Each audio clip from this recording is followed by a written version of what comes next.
So as you can see, we're well into the ride for today. Unfortunately, I didn't set the camera settings, so there's been no sound until now. So just pictures of me wittering along, talking about stuff like that. Fantastic. So you won't know that today's ride is the ride of the 9 villages, and we've already introduced my town, Morlanova. Oh, I was going to introduce each village as I go through a little, if I can. Morlanova was created because it was the terminus of the electric train line, and everyone had to get off and change to steam.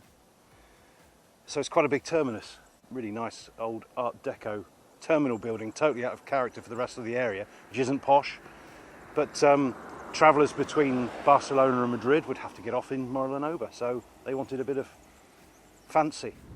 Now all of today's villages are completely reliant on the wine industry for their income.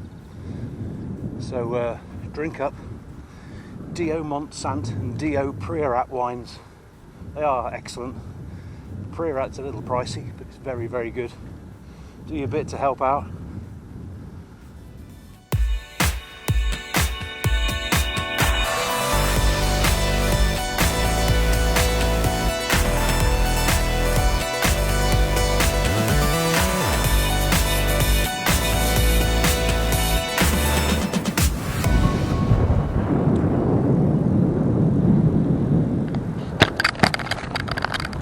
Oh, new tarmac. Fantastic. This was one of the roughest bits of road. They've resurfaced it. Now this goes between Cerro Dalmos, which is here, and Elzgaimet, our next destination. And between them they probably have 600 people. They've got a lovely new road, and why not? They deserve it.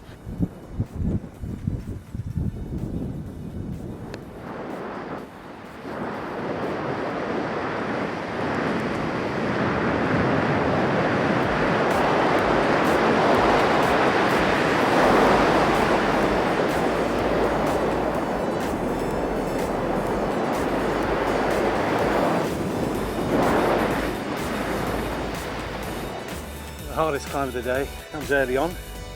Just done the worst bit, thankfully. I don't know how steep it is. Hopefully I'll find out. Horrible. Just the climb into Elzgaimet. It's lovely to see the new tarmac.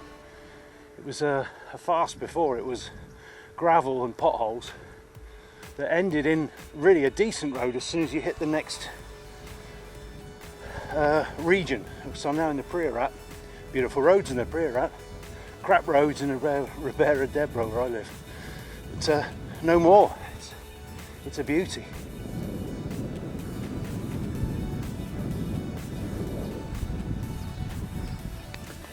So Elzgaimet's famous for 2 things. It's lake and also Neus Català, who was a dissenter to General Franco here in Spain, and due to some disgusting agreement between Franco and Hitler agreed to take a certain number of dissenters and put them in his concentration camps.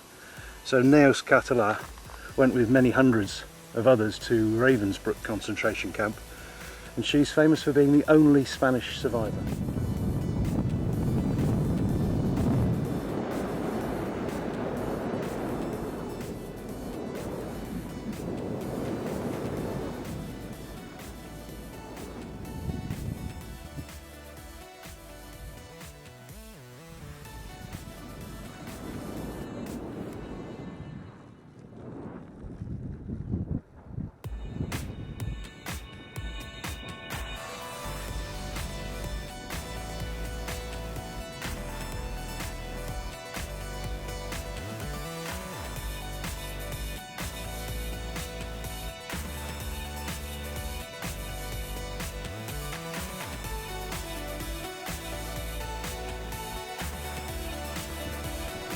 Just leaving our next village, that was Capçanes.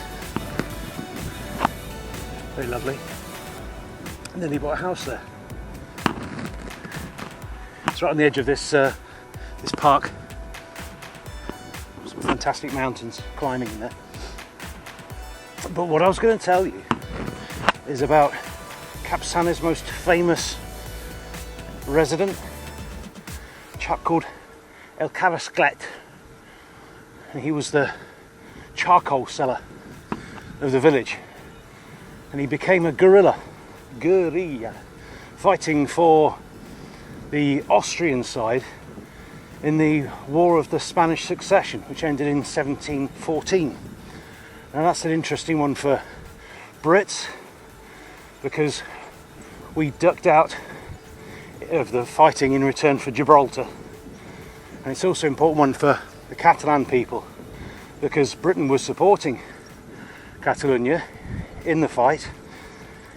We ducked out in exchange for Gibraltar, and the Catalans, well, they got crapped on. That was the end of their independence. Every battle, every vote for independence since, pretty much because the Brits left them high and dry.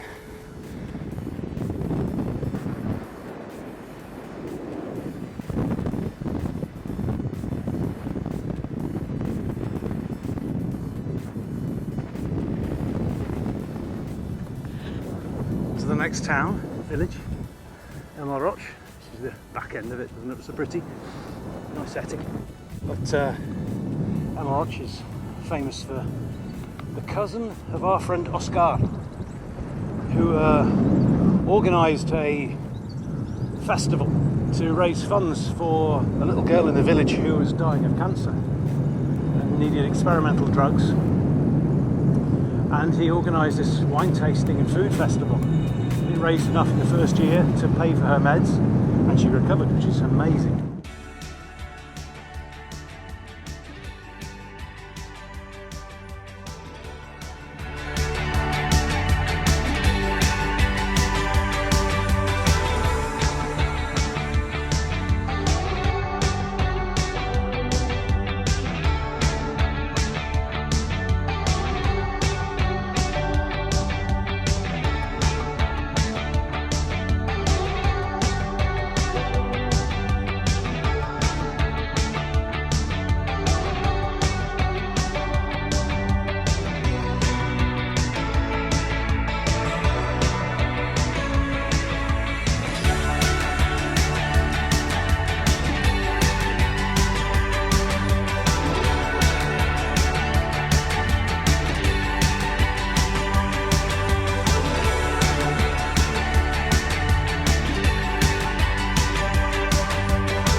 So little children used to be employed to climb into the hole at the bottom to clean out the must,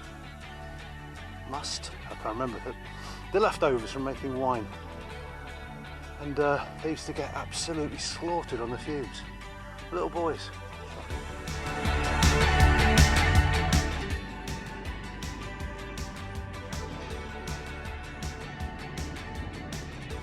Last climb of the morning, to my favourite backdrop,